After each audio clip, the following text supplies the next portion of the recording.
Hey, everybody! Please forgive my background. Today I decided to be outside in Starbucks. And no, I'm not giving them a plug. I'm just saying. Um, Today, welcome to Fran and Friends podcast. As you know, the podcast is about finding healing through self discovery. And with that said, our guest today, Brendaliz Acosta. Yo, she has this thing called the breathing lab, but I will have her tell you about it though. But let me read Brenda's background because I'm really good at messing up people's bios when I try to do it off cuff. So bear with me a few seconds while I read. So, Brenda Liz is a holistic transformational coach passionate about helping leadership and executive women break free from the cycles of burnout and live a life filled with purpose, energy, and joy while increasing their overall wealth. With their background as a breath work coach, neurolinguistic master practitioner, hypnosis, yeah, I can't even say some of these words, I'm stumbling over in my mouth, It's an okay. It's energy okay. worker, she has developed the Ending Your Burnout Now method. I'm going to repeat that again because we need to hear that in the professional space. Ending Your Burnout Now method to empower women to tap into their inner worthiness. I love me some of that. Eliminate burnout and create balance across their careers, families, and personal lives. After facing her own career transition and personal challenges, she found new ways to thrive and wanted to share these tools with others. Thank you for doing that, Brenda. She offers one on one group coaching programs, guided breathing meditation, self hypnosis, and live events designed to help executive women move past burnout, reconnect with their passion, and build fulfilling lives. She's dedicated to providing safe, transformative spaces where women can release limiting beliefs, cultivate resilience, and grow with confidence. Woo! And P.S. She laughs a lot. Hello, the LinkedIn user said hi. Oh my goodness. Oh, Brenda Liz. Oh my God. So you have done so much in your career. How you said you talked about like you faced your own career transitions. Like, how did you get into this space? So I'm I'm gonna the way I tell people is my career grew very exponentially and pretty quickly. I was constantly moving jobs, like every 2 months, 2 years. Sorry, I had a new job, like a new role, and I was learning new things and then doing contributing. I was like really, really moving fast, and I was getting a lot of opportunities. But I never chose my career. I never made conscious decisions about and sat down to think, is this really the path that I want to go? I was just given the opportunities open, and I just jumped at the opportunities. Now, in 2016, I had a well, let me take it back a step further. In 2007, I almost lost my husband. And yeah, due to a freak accident, he had two strokes at the age of 32. And like 31, he was at that time. And it kind of shook us a little bit because both of us at that time, we were working so many long hours. He had two jobs and sometimes three jobs. And I was like working really long hours. And it was all about the grind and the work, but we were not really having quality life as a couple, and we didn't have kids, so it didn't matter at that time because we didn't have kids. But as a couple, we were not having the quality time. Now, fast forward to at that point, we started to make changes. But fast forward to 2016, I guess I didn't learn my lesson. We didn't learn our lesson as a family, because in 2016 I had an injury that took me through a spiral. And that's the injury that I tell everybody that really shook me to the bones. I went into, it was a freak accident. And in the freak accident, I hit my head with the border of a car. And then basically, I ended up having an emergency cervical fusion. But it's not about the incident per se. It's about the awakening that happened as a result of that incident. Because in order for me to recover and to even feel functional, I had to go through a lot of learning of the power of the mind, the power of the unconscious, how to practice gratitude, practices of meditation, journaling, yoga, Reiki, acupuncture. Like, I looked at everything that could be holistic, right? There was a big component in all of this. I had a lot of emotional and mental baggage, part because of the accident, and part because of things that I had experienced in my life before.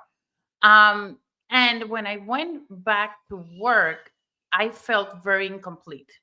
I wasn't happy. I was miserable. I was in constant pain. And it was like I would go to work and I didn't have pain. And by the time I get home, my body was aching completely in pain. And it was, I kept on learning more and more things. And until 2022, when I lost my job, I was like, okay, now it's my time. I'm going to reinvent myself, and I'm going to take everything I have learned through my own personal recovery, and I'm going to build myself up to help others like me. And that's how I ended up doing the work I'm doing today, which can be applied. I'm applying it today to burnout, but can be applied to many different challenges that we experience in life. Um, Go ahead, friend. I was gonna ask, like, what was the first thing that pushed you into? Was there a book or something, or a friend? Like, how did you know to like go, or yeah, for the direction in in the holistic field? Like, what was the catalyst to that? I know you said you had gotten to an accident, but Mm-hmm. were you talking to a friend? Like, what happened?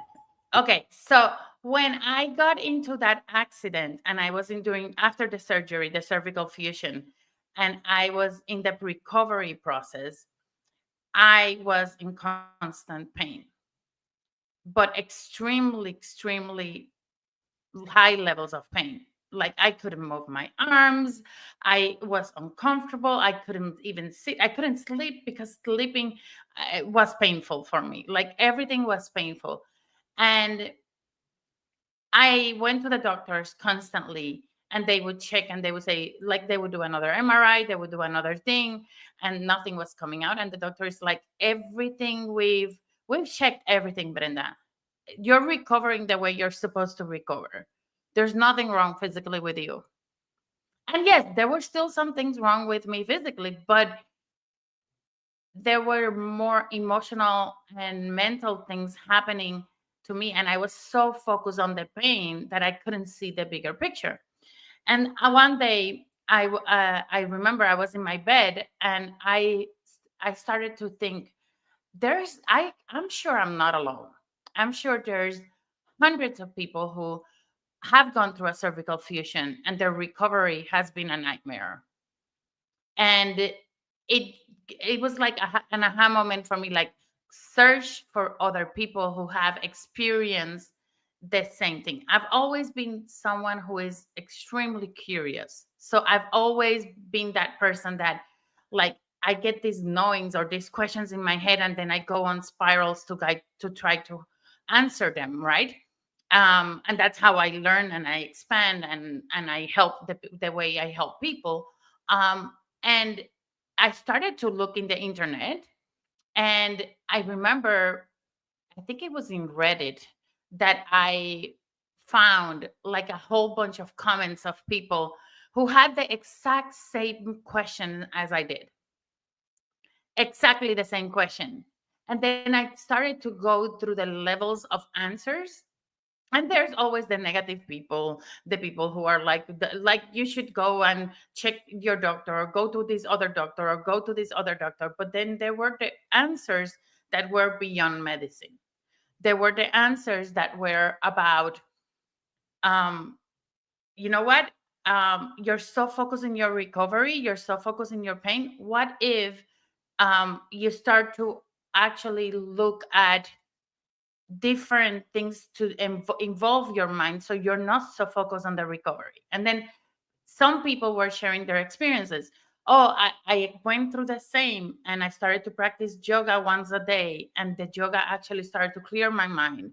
And then I started to do write. I started to write, which is I'm really passionate about. Somebody said I started to paint again. I started to go to group sessions with other people to connect with other people. I started to go to Reiki. I started to do, and there was this lady that actually said, oh, I started to practice journaling and gratitude and changing the way I'm thinking about it. And funny enough, I went into the internet and I went to a support group. And this is how my life has always been. I have a question, and then all of a sudden I have a nudge of going somewhere, and the answer is there, right? So I was asking myself all these questions, and I go into I think it was a local group in New Jersey that it's really focused on holistic health. And somebody mentioned in that post Abraham Hicks. And I was like, okay, you know what? I'm going to go and I started to go down that rabbit hole. And then I started to do Abraham Hicks well-being meditation, which is the meditation that really changed my life because I couldn't get myself to think beyond. And that's the first meditation that got me into tapping into my breathing power. So I started to do that meditation to the point where it's anchored in me. I listen to the music and I already go in the state of relaxation. Like I've done it so many times that that meditation is completely anchored. Um, and from Abraham Hicks came Louise Hay. I read Louise Hay book.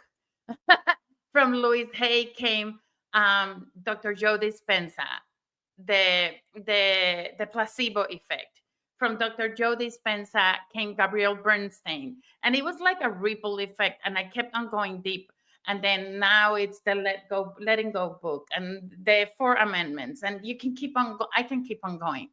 So it was a path. It was like I now seeing it from the outside. I needed to go through this. Like I was, my life was, my soul was telling me my life should go this way, and I consciously was choosing it to go that way. And I kept on going that way, that way, that way, with all the work, with all the focus, with the focus on corporate.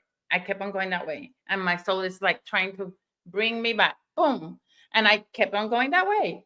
So that's why I say to people, everything happened in a way to show me the path where I am today. What an amazing story. Sometimes it happens like that, right? Mm-hmm.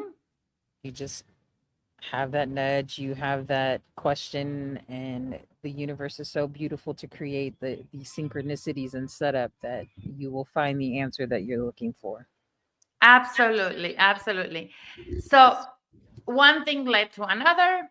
And then when I lost but the funny part is, even though I did big changes in my life, because I did, there was still some components of my healing journey that I had not tackled.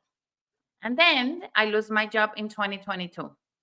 And like when it pour when what's the saying? The saying is, when it rains it pours, or something like that. I don't even know in English. I know that in Spanish is cuando es si por mí llueve que escampe, o no, la comida del pobre llega toda junta, like the food of the poor all comes at the same time. So that's how I felt, like everything was coming to me all fiercely at the same time. I lost my job and I was very optimistic because I'm like, this is my moment. I'm going to still go back to corporate America. Naive Brendaliz was thinking that I'm going to find my job. I'm going to secure my family very well. And I'm going to build my business on the side because this is a message that I need to build my business. I couldn't get myself to do that. Like my soul was fighting with me so big that I couldn't. And it was like it was showing me everything I had not dealt with, that it was the time to deal with.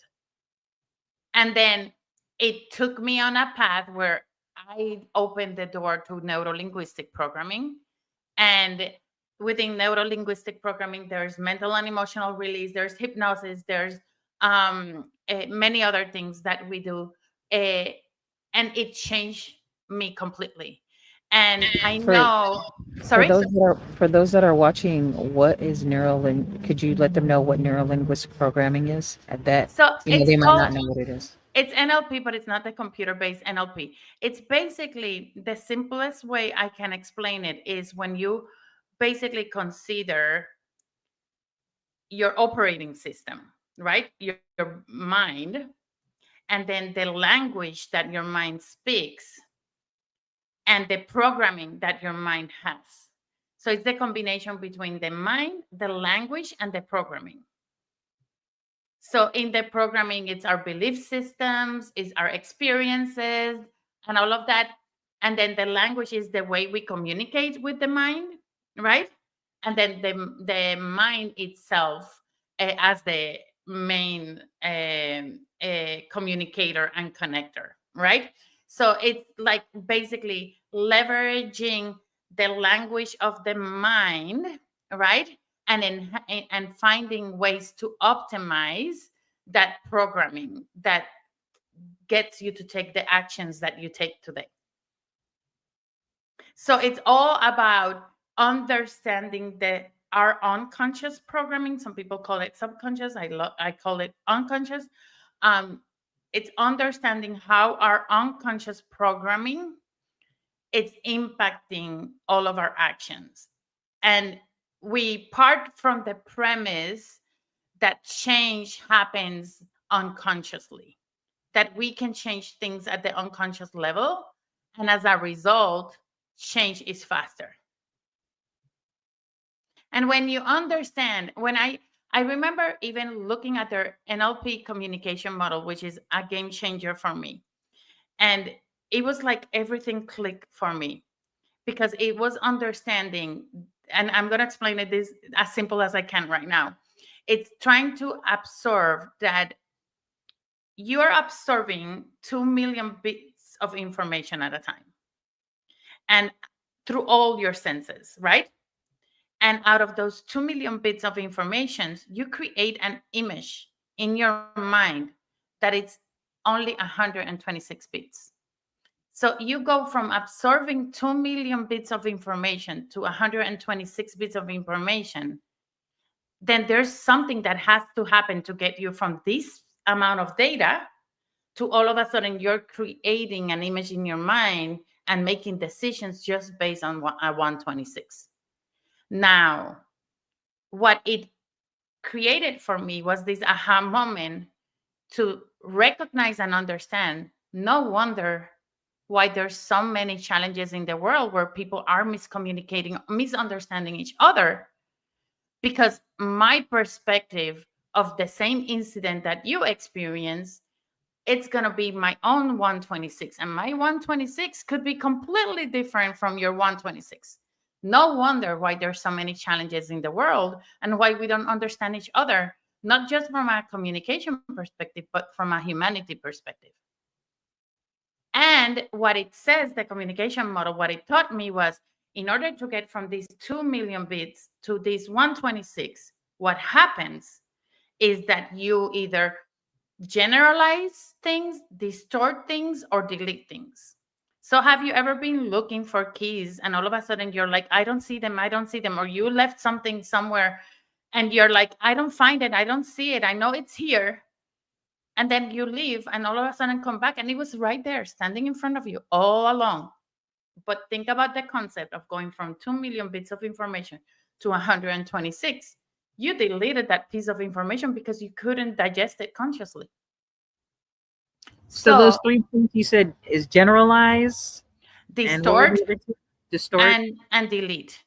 So what happens in order for you to do any of those three, you're going to do it based on your programming. You're going to do it based on your experience, based on your culture, based on the language you speak, based on the belief system that you have, based on your values. So all these filters that we have to go through. All these filters that we have to go through. Absolutely.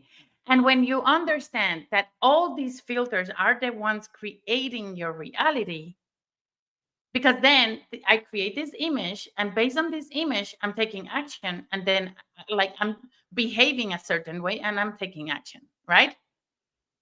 So this 126 is driving my results.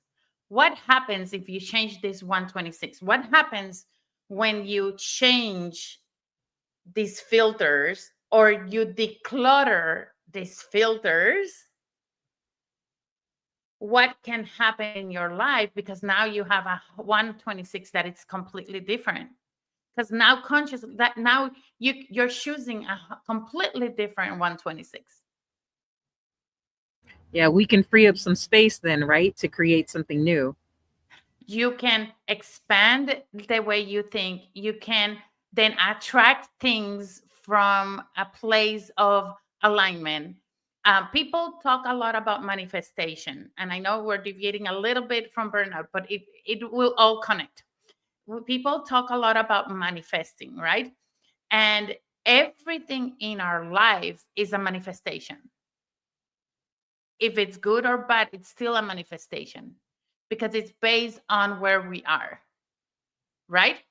Now, you either are creating your life from a place of alignment or you're creating a life from a place of contrast. So if you let that program that has been there, and let me tell you, when I work with my clients, they are like, but that's somebody's else decision based on somebody's else actions, based on somebody's else problem. I made this decision about myself. Yes, based on somebody else, based on something that somebody else may have told you. You made a decision about yourself, and that shapes how you see the world. The moment you start to change those filters, you see the world very differently. I was one of those. I was one of those that was very reactive. I remember being in corporate, Fran, and I remember being in meetings with people, and like I would leave the meeting feeling deflated, like this person said this and they shouldn't have because they don't know me enough. I was very reactive. I am 100% sure that if that situation happens to me today, I will manage it completely different because I have done so much healing work that I have come to understand and realize that I'm the one in control of my world. And if it bothers me how somebody else reacts, that's a reflection that there's something inside of me that is in misalignment with who I'm meant to be. I'm glad that you brought that up because we do find ourselves judging other people based off of the experiences that we have. And that judgment is really more of, like you said, something inside of us that really needs some attention. Hmm. And it's really interesting because we ask for clarity, we pray to God, we ask for clarity. Then we have a challenge in our life, and we see that challenge as something bad.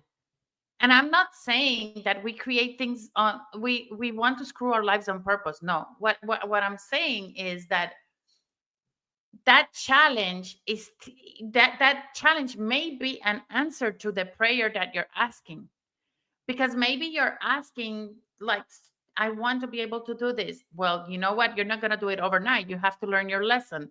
So how do I learn the lesson? Through the contrast. Now, go ahead. No, I just think the language that you're using is very important because versus looking at something as a challenge and labeling it as a contrast, I think would make the approach more easier or palatable for the person experiencing it.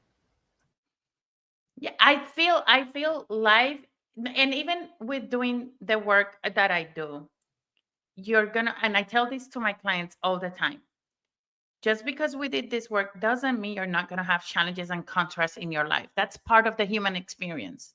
That's gonna happen regardless of, because we're constantly evolving, we're constantly learning. And we every day we become a different person because we're changing constantly.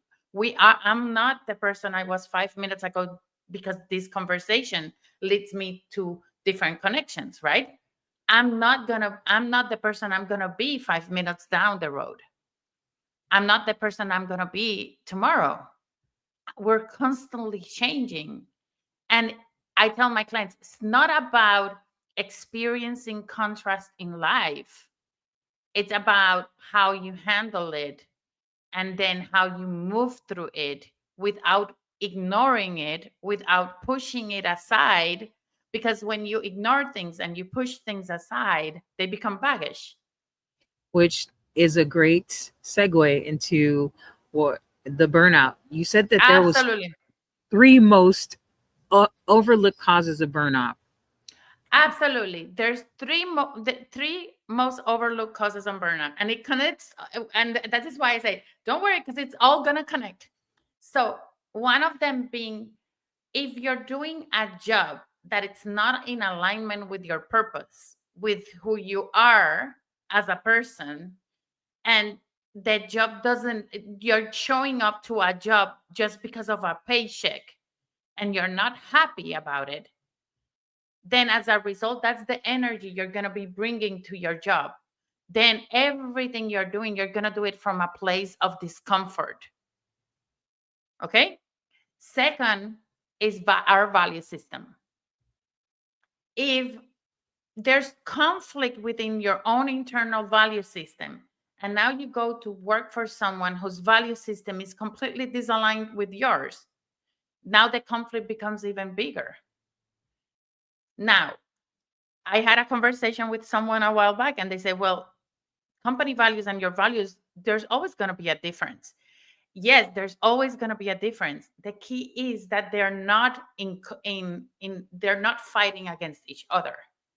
So if there's a value, or and it's not about the company's values, it's more about the values of the people who work for the company, because at the end of the day, the company may have these beautiful values, but if the management doesn't execute those values, right, then it's now you have the combination of the company values plus management values, individual values.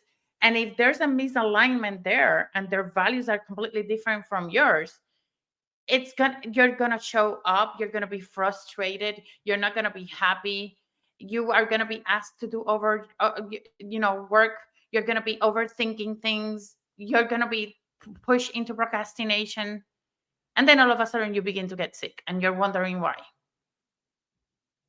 So that's the second one. And last but not least, this one aligns with the everything else we talked about. It's our belief system. If our belief system is so ingrained in us, some of our beliefs come past generations, they were passed down to us. Some of our beliefs could come, if you believe in past life, could come from past lives. Some of our beliefs actually were generated while you were in your mom's belly, when you were 2 years old. Some of these things, we don't remember them consciously. They're so ingrained unconsciously that we're just like how we breathe. We are not telling our body, inhale now, exhale now. We're not telling our heartbeat, do this, do that. No, we're not telling our body to operate. Our body is operating unconsciously all the time. We don't tell ourselves when we get in front of a car, oh, let me put the car in park, let me put this, let me do that, we do it, we get in the car once you know how to drive, and we do everything unconsciously because we are competent enough to do things unconsciously. And the same thing with our belief system. Our belief system is so ingrained in us that sometimes that thing that you think differentiates you from the other ones could be that same belief that could be holding you back from living a life free of burnout. I did a deep dive specifically in Latina women's, but this can apply across different cultures because I think a lot of the things they're very similar. They might be in different magnitude in each one, but like at the end of the day, a lot of them are very similar in from one culture to another. Like for example, growing up as a Latina, and I grew up in a household where we were four girls growing up together. Since I was very little, my dad implanted on us that we had to be self-sufficient, that we couldn't depend on anybody. That like and my dad also implanted on us without even realizing it that in order for me to be successful, I had to prove myself over and over, and I had to uh, uh, like show my value and work very hard. Because if I work very hard, success was going to be granted. So, what happens when I grow up? I work extremely hard. I was working long, long hours. Was burning both sides of the candle because I had to constantly prove over and over who I was. And I had to be self sufficient. I can't depend on anybody, which means if I'm in my corporate job and I'm managing multiple people, then what happens is now I don't accept other people's help because I need to be self sufficient because it's so embedded into who I am that I can't see it in any other way. So our beliefs drive our actions significantly. They drive the way we see the world, and as a result, our actions.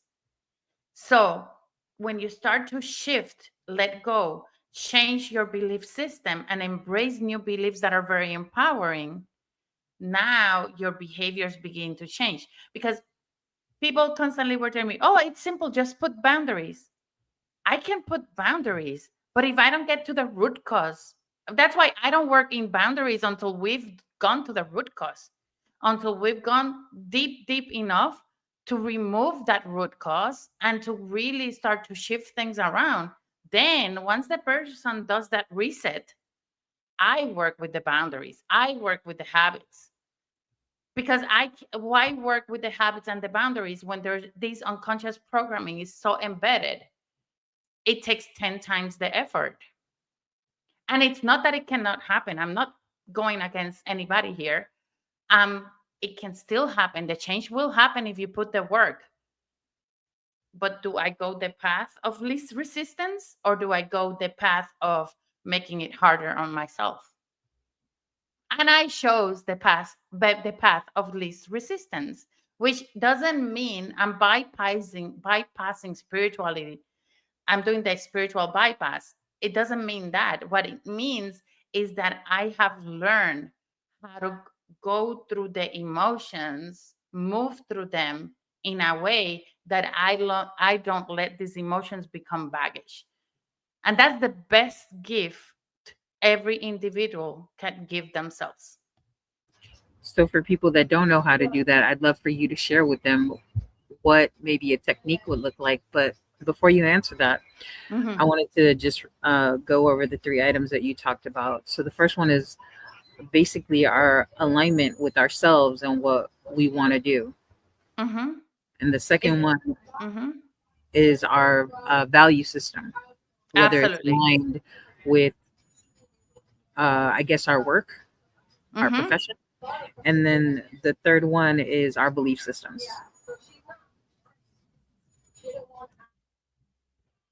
So, and yes, the third one is the belief system. Absolutely. And then the question that I asked you earlier. Okay, so there's multiple techniques that you can do to do all of this. My favorite one, it's called the letting go, and it's the simplest one to actually deal with, which is about and I'm just gonna mention it. I'm not gonna take you guys through the technique or anything. I'm just gonna explain the technique, right? Um, uh, because I think it will be very irresponsible to try to take you guys through that technique right now if I'm not there to support anything that can come up. But it's the technique is simple. It's about just allowing yourself to sit, let that emotion or baggage that it's coming up come out, observing it without judgment, literally observing it without judgment, let it expand or contrast without judgment, and then sending unconditional love. So at the end of the day, that emotion, that belief, that emotion that it's connected, it could be connected to a belief or it could be connected to something else, that it's coming up now has done what it came to do and no longer needs to exist. And it's a very powerful technique. I have taken people through this technique, and within 5 minutes, they're like, shit, it's gone. Oops, shit, it's gone. It's not there.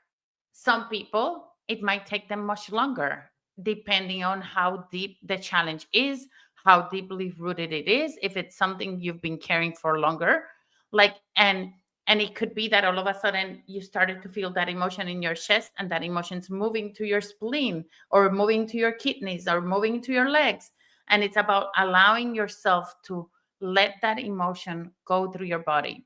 And people may be skeptical, people might say, well, Brenda, but because the but comes immediately when there's a skepticism.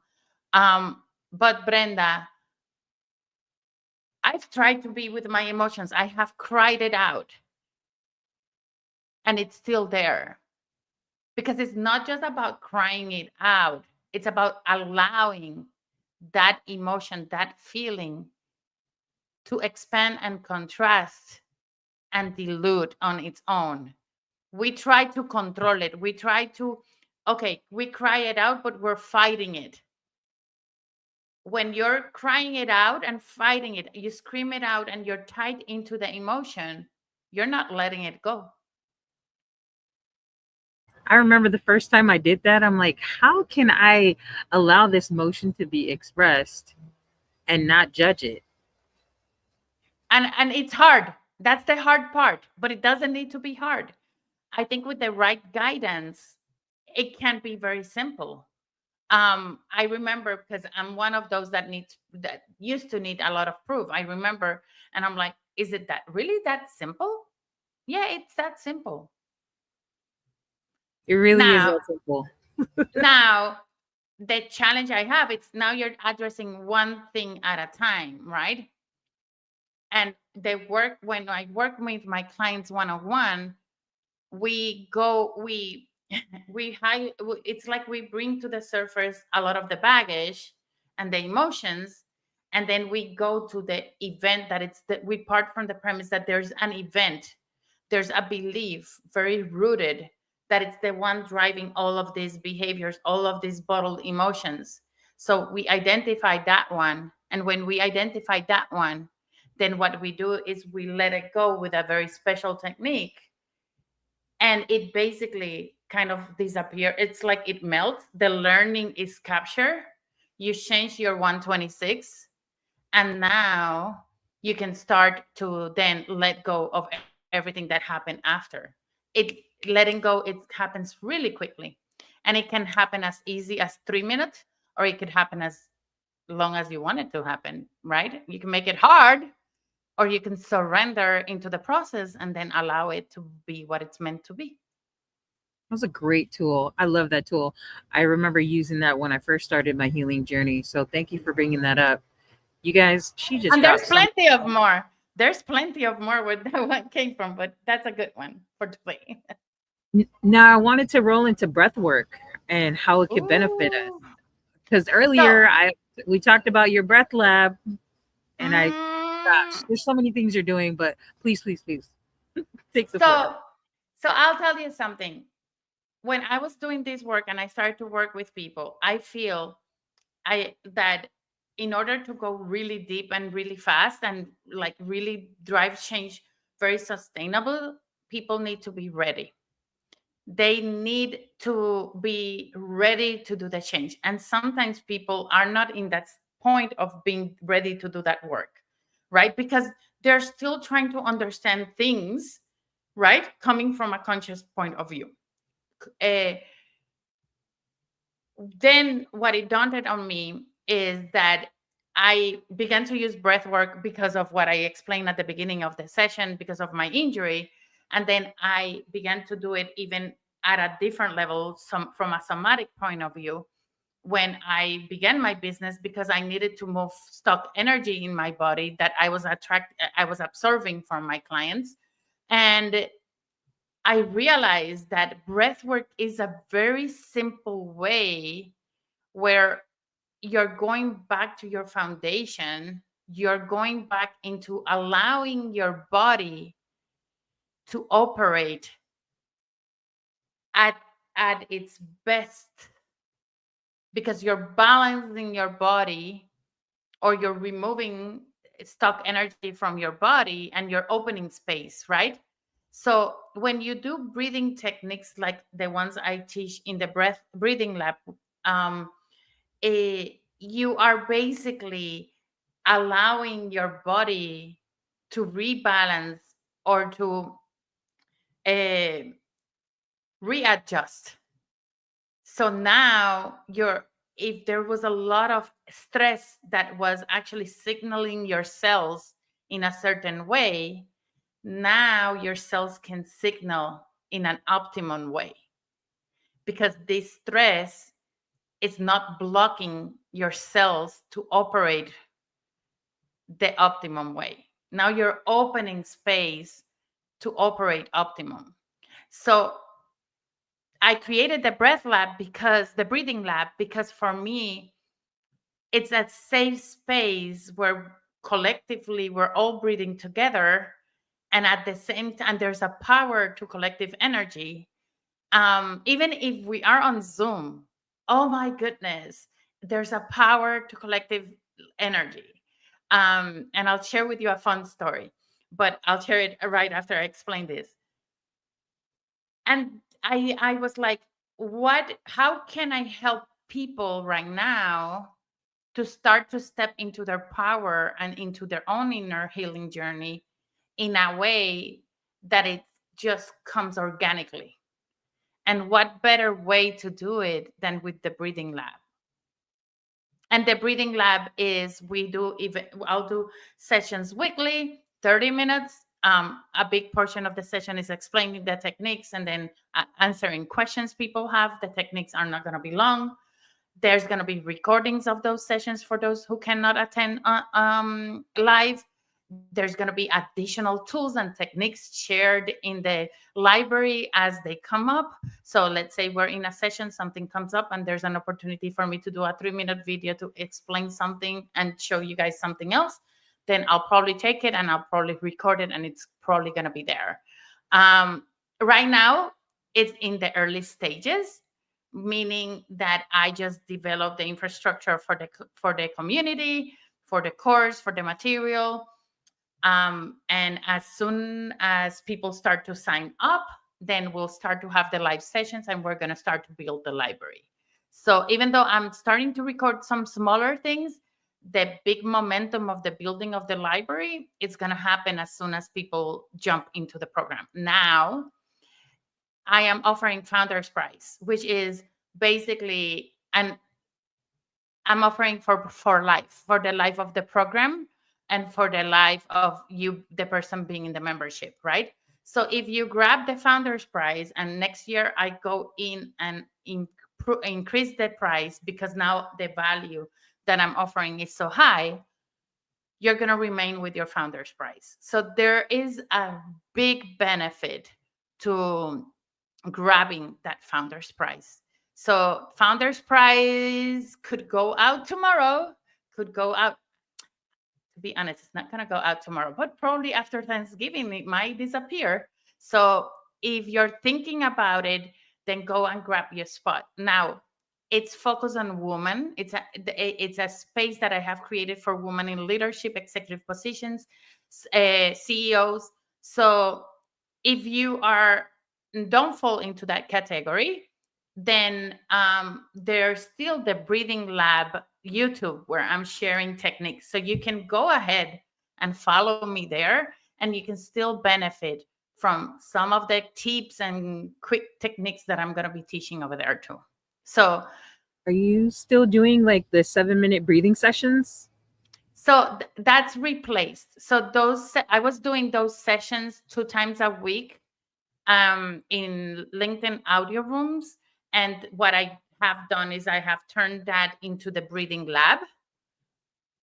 And then what I'm doing is I'm actually taking some of the techniques that I have taught there and then creating short videos in YouTube to people for people to be instructed and also guided. And if it's something that they want to continue doing, then they can join the Breathing Lab membership. So there's YouTube Breathing Lab, which is free and it's for everyone. Then there is the Breathing Lab membership, which is for women who are in leadership and executives, etc. And then there's other things I'm working on. There's the one-on-ones, there's other things, but yeah, those two at least. Yeah. So we are wrapping up our session. The last 15 minutes is focused on a round robin. And afterwards, I want you to share with people, where they can find you and just drop some nuggets for them. Can I So, share the funny story about breathwork really quickly? It will take me sure. 30 seconds. So I I have heard about the power of the collective for a long time, right? You hear people talk about the power of the collective, the energy, the power of the energy of the collective. And I was actually leading a somatic breathwork experience, which is deeper breathing, which is used to remove trauma that it's in your body, stuck in your body. And I had all these women that I'm seeing them in the Zoom screen and talking about the power of the collective. They were all their breathing was completely synchronized. They were all inhaling at the same time and they were all exhaling at the same time. And if you had done a journey with me that it's somatic, you know that I'm not counting and that you're basically just focusing on doing the breathing technique at your own pace in a certain way. So one person could be inhaling while the other person is exhaling, and that's okay. But it was beautiful to see how all these people that were in my audience, their breathing was completely synchronized. What a great story. I love that. So we're gonna shoot right into our questions, and I'll ask you three. The first one is, what's something interesting people don't know about you? I love painting and cooking. What are you painting usually? I paint abstracts, and I do a lot of digital artwork in black and white. And some people know this, but a lot of people don't know this. I think I saw some of yours on LinkedIn. Actually, that one on the back. Okay, let me see if I can move. It's mine, the heart. That's beautiful. Mm-hmm. Yeah. All right, let me see. What is the best piece of advice you've ever received? Oh my goodness. There's so many. Um,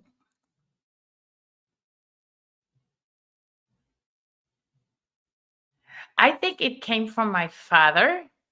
Even though he gave me a lot of baggage, it doesn't matter. He still gave me good advice. I love him. I adore him. He knows that. Um, I mean, we give a lot of baggage to our kids, so that's normal. Um, and it was about resiliency, right? Um, he would always say, if you fall down, get up, dust yourself, and keep going. Learn the lesson and keep going. Um, and I remember being in college and doing a summer calculus class. And by the way, I graduated from a bachelor's degree in mathematics, right? So I remember being in college and doing my calculus class in the summer. And I didn't do it in the college that I was, I did it in the engineering college, right? So the teachers were harder. And I think a lot of people told me that the teacher I had was horrible. And I came into that class thinking that he was horrible and that I was going to fail from the moment I came in. I had a F bigger than my face on my first test. Like literally, I came home and I cried. I was like so frustrated. I wanted to give up.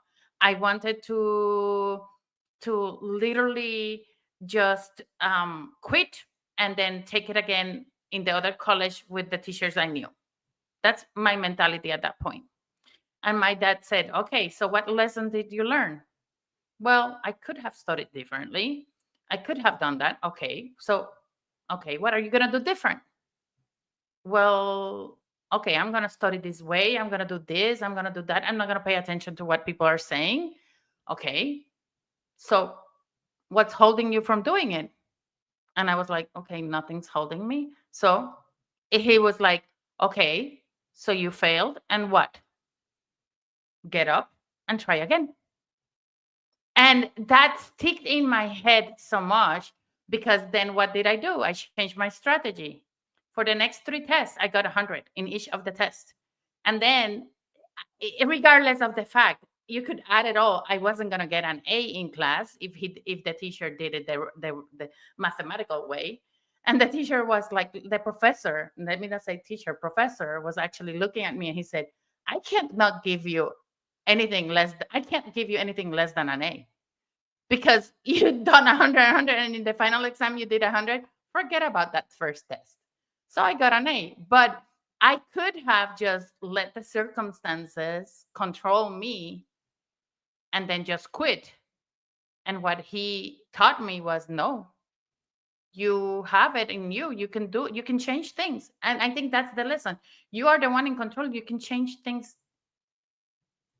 I love how he walked you through the process, not just telling Mhm. you to dust yourself off, but ask yourself the more deeper questions. And I appreciate that. Beautiful. We're going to take a question from the audience here. He said, Ooh. Caesar Alcantara, what Hmm. is a difficult decision that you made to fully impact an organization or yourself that allowed you to be where you are today? Oh, this is at so many different dimensions. So let me think about this for a second here, Cesar. Um, I mean, when I think of my career in corporate, there were a lot of moments that I was constantly making decisions that were going to have an impact. Um, I think going to the hardest, the most difficult decision um, was when I was the one leading a restructuring. And because of the plan that I was presenting, there were people impacted in the organization. It gave me a completely different perspective. And of course, when I lost my job due to a restructuring, I saw it completely different. And I could recognize and understand that, the organization is a business and it's doing what it needs to do, right? Um, it it shook me. It was really hard to sit with that employee and give them the it wasn't just one employee, but like to let them know what was happening and how they were going to be impacted. It taught me a lot of empathy and recognizing that I every time I was thinking of that decision, I was always going back to the question, why am I doing this? Am I doing this because of personal gain? Or am I doing this because it's the right decision for the organization and it's what we need to do? Otherwise, we would not survive. The organization wouldn't be there, right?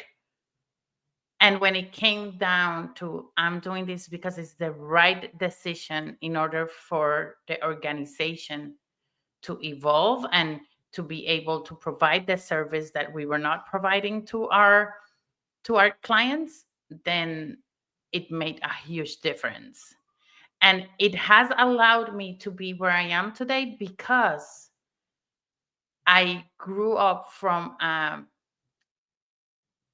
I think the empathy that I learned from that experience has allowed me to sit and not judge and like see things from a lens of curiosity. And you can ask anybody that knows me. I'm one of those that will always, my husband says that I'm the lawyer of the world, that I could have been a lawyer in a life because I'm trying to, but the lawyer of like the people, because I'm defending everyone, because I'm always saying, okay, that's fine, that's from your perspective, but can you see this other perspective? What about this? What about that? So I think it showed me a very different way in which the decisions that are have to be made in an organization can have an impact to the people.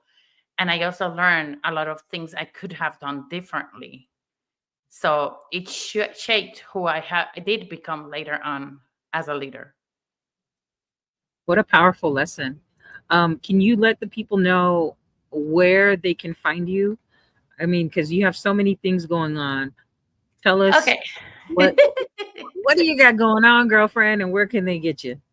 So if you're looking for techniques to help you with your everyday stress, then the stress lab, the breathing lab YouTube is for you. If you're looking for if you're a woman in leadership and you're looking for a community to support you through the stress management and keep on building to become the version you want to be, then the stress lab membership is for you. And all of these can be found in my LinkedIn profile, or I'll put in the comments of of this live. I'll put where you can connect with. I'll put all the links. And then if you're someone who really wants to take this to the next level and you want to be able to really shake your life and be a completely different person in the next 6 months, then 101 is for you. Um, and I'm also working on, and this is for women too. It's called Elevate 90, which is a 90-day group coaching program that combines energy work, somatic breath work, and self hypnosis or meditations to help people really, really experience a very different type of transformation. So, regardless of if you're interested in one of those and one of those is better for you, reach out to me in LinkedIn, or I'll put my email too.